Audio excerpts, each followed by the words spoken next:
Hey guys, this is Cadence Radio. It is today May 31st. Oh, yeah, 2019. I hope you guys had a good month, a good week. And yeah, it's unbelievable. It's halfway through 2019. Yeah, it's hectic year, of course. Well, I don't really call it hectic. Humbling year for me, actually. But I'm just here to give you a little bit more information of what's transpired in the last couple of weeks. It seems that the Russian hoax is dead. Finally, you could tell by how I call them the demons. I don't call them Democrats, or I don't call them the left. I don't call them anything. I just call them the demons. The people who are losing control. How they're changing the narrative to try to take taxes from Mr. Trump there. I'm in Canada, and a big thing's happening with us too. Our so-called leader in charge is in trouble. It looks like the company he was trying to bail out and trying to put criminal charges on is actually heading to trial. So it's going to be a criminal trial regarding the fraud which is happening. So hopefully a lot of stuff does get uncovered. Lots of evidence gets uncovered. And then we take this son of a bitch Trudeau out of office. Funniest thing, I was at my work. We had a gala about a week ago. And the funniest thing was we were honoring lots of people in our industry. Long-term service awards.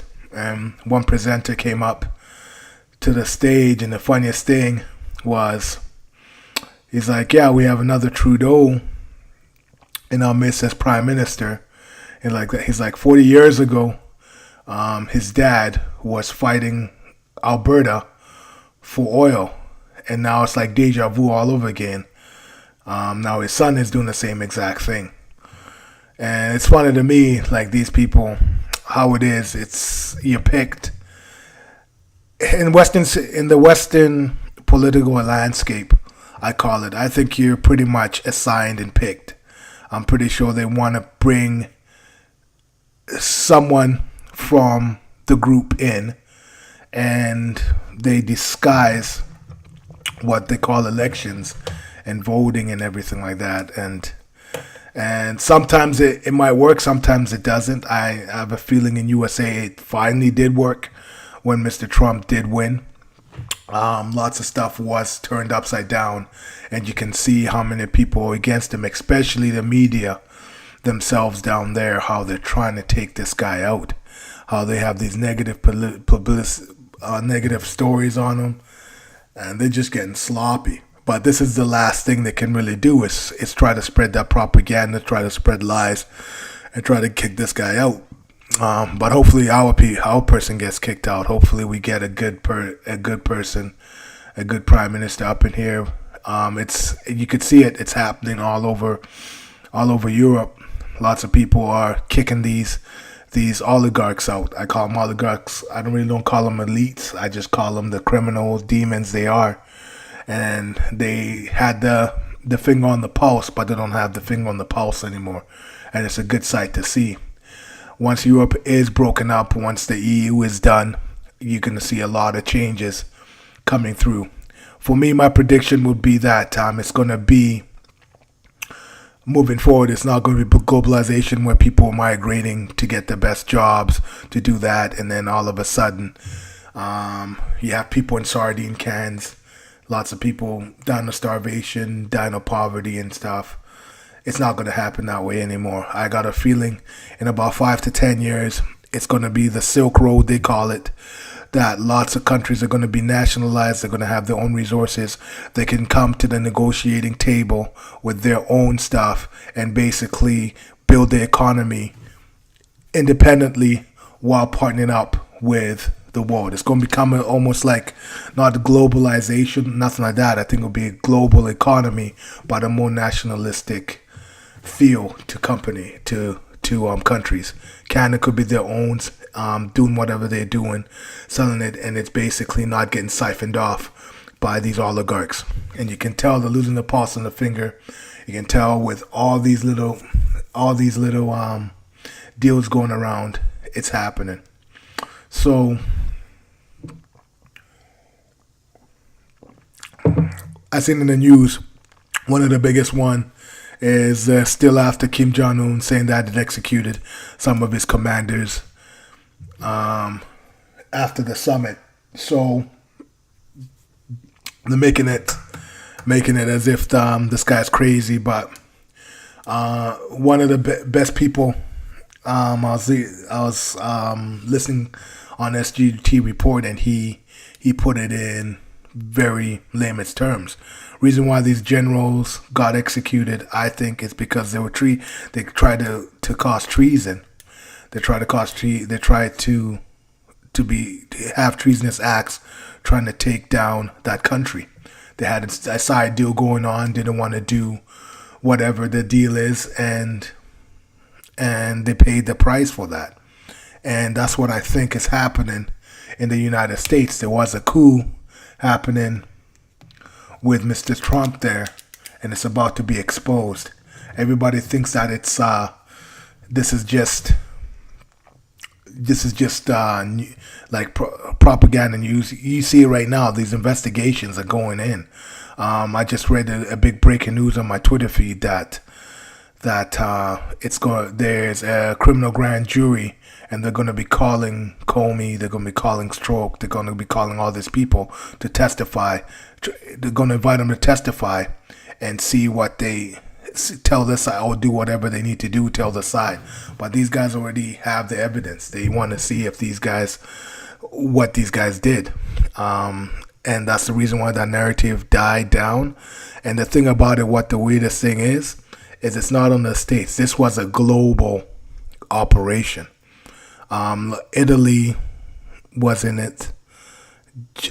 Ukraine was in it. Canada was in it.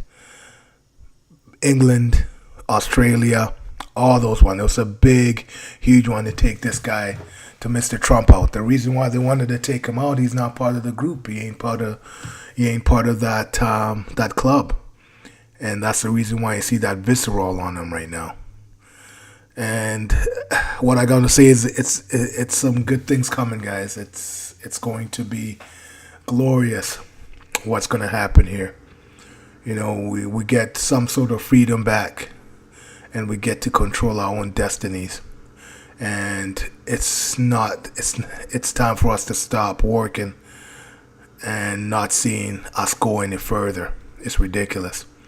All these little taxes, all this stuff, I hope it just gets rewritten, because it's hard out there right now. It is. And my energy goes out, prayers go out to anybody who's struggling. This is not only here, but around the world. So we're going to see some good things happening. My whole map about it is, I think it is going to be pretty much, I'll say 5-10 years, you're going to see a whole different economy. You're going to see a whole reset. You're going to see something which is backed up instead of this Babylonian money magic they always used to do, print money, do whatever, buy people off, just print out. It's not going to happen that way. I think countries are more privy to it.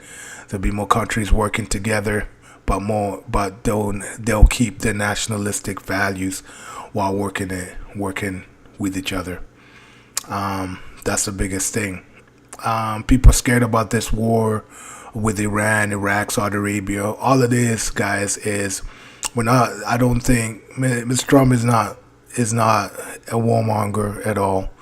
But I think that he knows where these syndicates are. These are little cells inside those countries who are infested in that country, and that's who he's going after.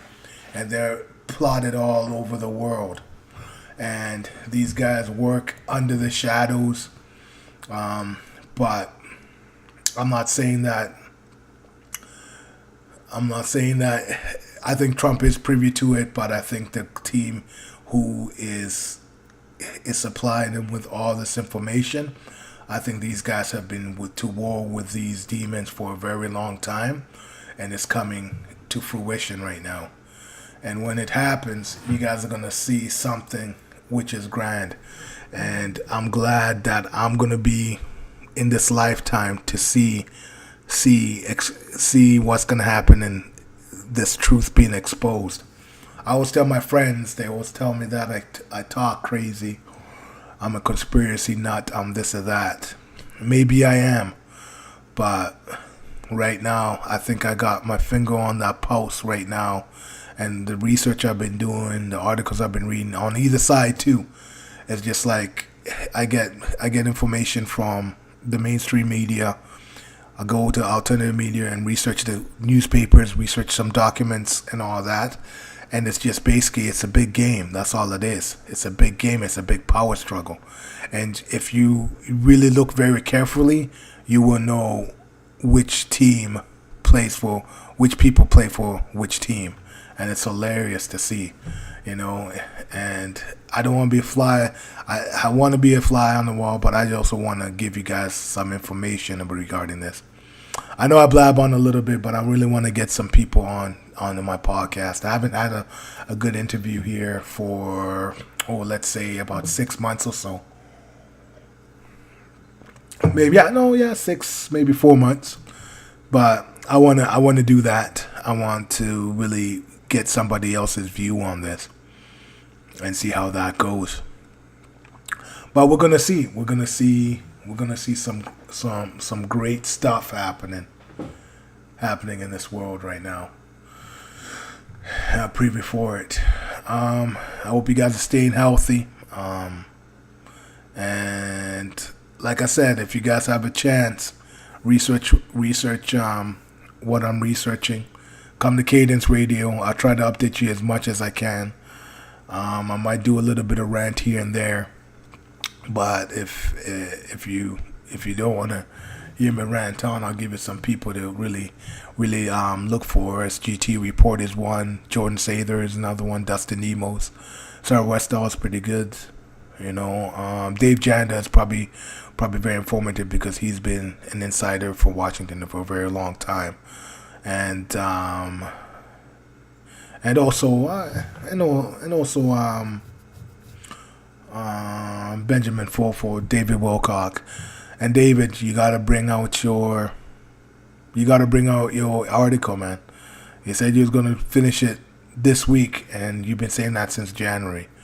So to get it out. And also, Mr. Corey Good, do whatever you gotta do. Stay safe, all of you, and give us the information that we need. So I don't know what time, 14 minutes. Okay, I'm gonna sign off here. It's gonna be a little short one here. A little bit tired. I've been up since 5 in the morning. But hope you guys are doing well. Cadence Radio all the way. Peace.